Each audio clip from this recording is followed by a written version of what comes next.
Hand over hand is a method used to help learners create meaning. It is not a new method. Many people have used a form of putting their hand on the arm, or on the forearm, or on the elbow, or on the back or on the front of the hand in order to help make meaning. The results have been inconsistent. Sometimes it worked, sometimes it didn't. However, when a hand-over-hand method is used with the knowledge of how people learn, as explained by the Neuro-Semantic Language Learning Theory, then this method becomes a powerful VLM or Viconic Language Method. In other words, it works to help develop language. So, because it's not new, I began using the method with nonverbal children back in the 1970s. I could see that if I put my hand on their hand and helped them make a shape, like for writing or drawing, then what would happen is that they would begin to be able to shape the sign. And in those days, I was actually doing it with American Sign Language for kids who are deaf and also nonverbal. And so that meant using almost like an amaranth, hand in hand, to help create those shapes in the hand. But I also found out that I could use it not only for those kids to help them develop the signs, but I could use it for hearing kids that also were nonverbal and help them not only become vocal, in other words, beyond just imitation, but actually begin to create language and therefore use their language in spontaneous ways. I also found that I could use hand over hand to help learners read. And that was kind of controversial at the time because I had kids who actually could read before they could have oral language. I had kids who could write and then read what they wrote and then end up with oral language by using hand over hand again.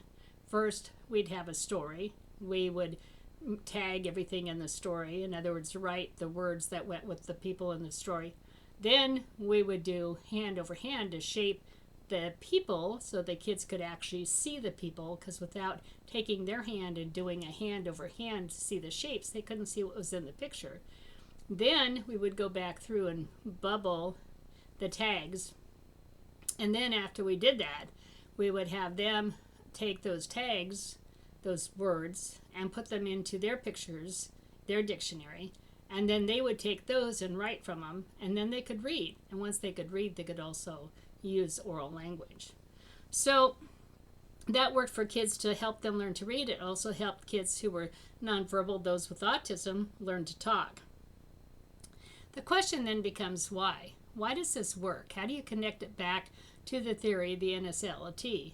And hand over hand works when you overlap the movement of the hand to create the edges into what's called a shape. And that shape is actually processed in the visual parts of the brain, the cortex of the brain, in multiple ways, creating overlap that then goes into long-term memory. And that's why if I did hand over hand, like with hand signs, did hand over hand, at the exact same time I would have a kid with Down syndrome use the mouth movements, then what would happen is the kid would actually talk and it'd be totally, completely intelligible. But if they weren't occurring at the same time, then that meant that the child was actually not getting enough hand over hand overlap or movement overlap. So in order for the movements to work, okay, instead of trying to guide and help in imitation, what you're doing is taking the movements and creating shapes. And by creating shapes, then they get processed as concepts, and that happens in the brain, and that can be pulled back up again, and that's why it works. So now you're going to see a videotape of Dr. Bonnie Robb, a teacher who in her first grade classroom of a Title I school is doing a hand over hand with a young man. Dr. Robb has told her story, okay, drawn it out for the students on poster paper. Then the students have answered questions about what she wrote, what she drew. Then they wrote the story, told it together, and then she took those ideas and created pictographs with them for the whole class. And then the whole class went back to their seats, and at this point, the students at their seats now are drawing their pictures of what they did during the summer. And this young man can draw his picture, but when it comes to tagging it, in other words, putting language to it, either orally and or in writing, he struggles with it. Orally is very, very difficult for him unless he does the drawing and the writing, because the writing creates the shapes, okay, with the overlap movement. But he has trouble remembering what those look like until he's actually done the shape himself. So she comes over and helps him by doing hand over hand of what it is that he wants to tell with his story, so that then when it's his turn to share with the other kids in the classroom, he not only is able to tell him, okay, his oral language is now cleaned up and he's able to use those motor movements of the mouth, but he's also then able to read what he wrote, and he's also able to tell you in terms of what has been written that somebody else has written for him about the story.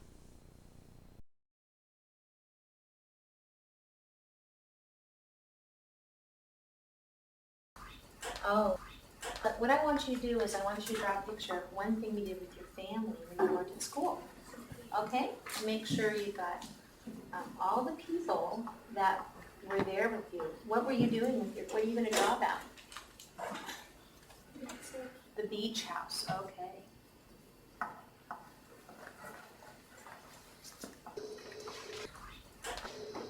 Oh, you've got a great beach house on there. Where are the people that were in the beach house? What were you doing in the beach house? Can you draw the beach house with you? Okay. Let's go ahead and write this idea of beach house. Oh, is there somebody else too? Who else? Your mom took you and your friends? Boy, that sounds like fun. All right, here's the idea of beach house. Let's go ahead and put it right here. Let me hold on to this, okay? Here we go.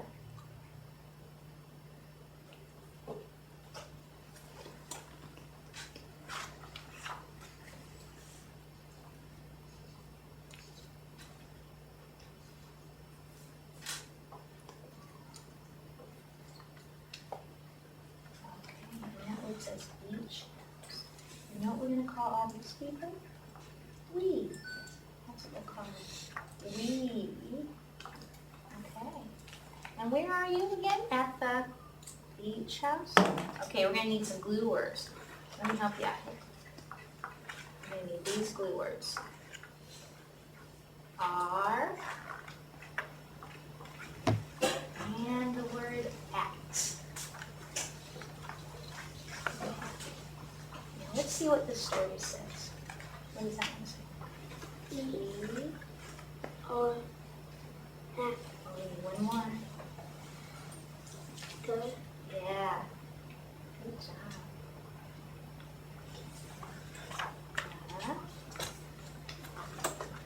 Where are you at? The beach house. Good job. You want to write those words down there for your story now? Wonderful.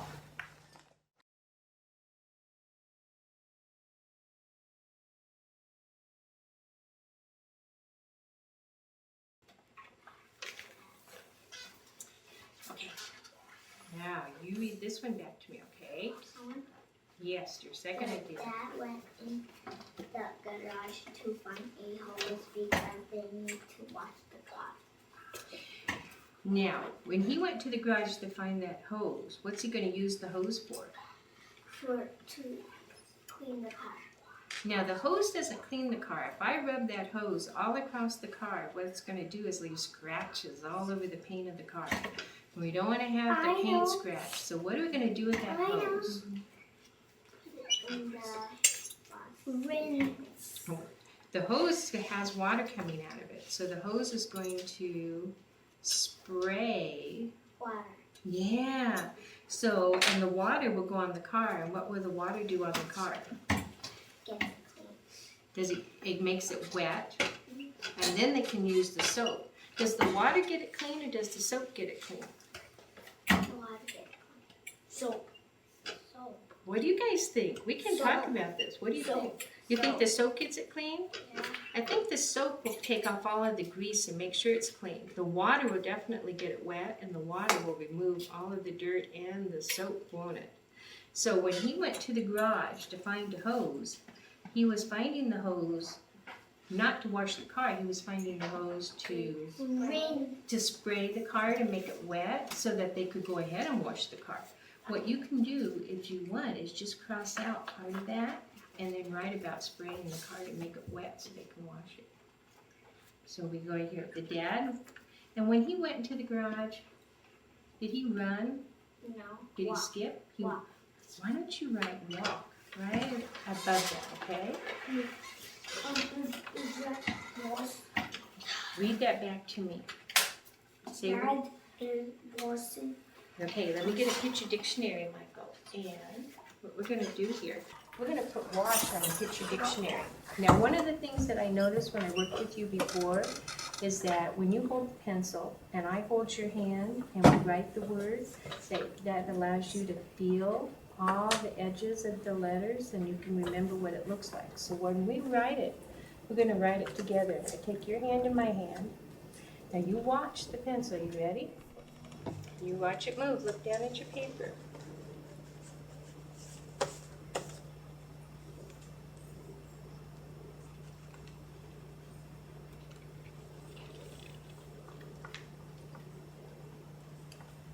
Okay, now one more thing. Let's go around it so all those letters don't move and float away. And I'm going to have you touch the tops of every one of those letters, okay? See how it's really tall here? And it goes down at the bump, and then we've got a dot, and we have a stem bump, another bump, and we go all the way around, and then we're going to touch the bottoms of all of them, right? And don't move that pencil along. I'm going to go up here where the tail of the A is, and go around it. Now, on top of this picture, what does it look like when you wash a car? Is that where you'd be using the bucket, and the water, and the soap, and the sponge? Let's draw that right here. Let's take this person with his bucket. He's got the sponge and he's dipping it in there to get the bubbles all over that sponge. And then he's rubbing it here on part of the car. So there he is, he's washing the car. Okay, so now, over here, I'm going to have you do one more thing. I'm going to have you take your finger, and I want you to feel that word one more time before you write it.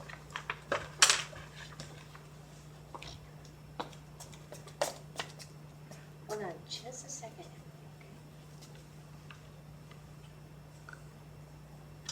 Okay. Now, we're over here, we'll toss this out, and then use, let's put these up here together. Let's stack your papers up so that we have them both on the right side here of your body, because you write with your right hand.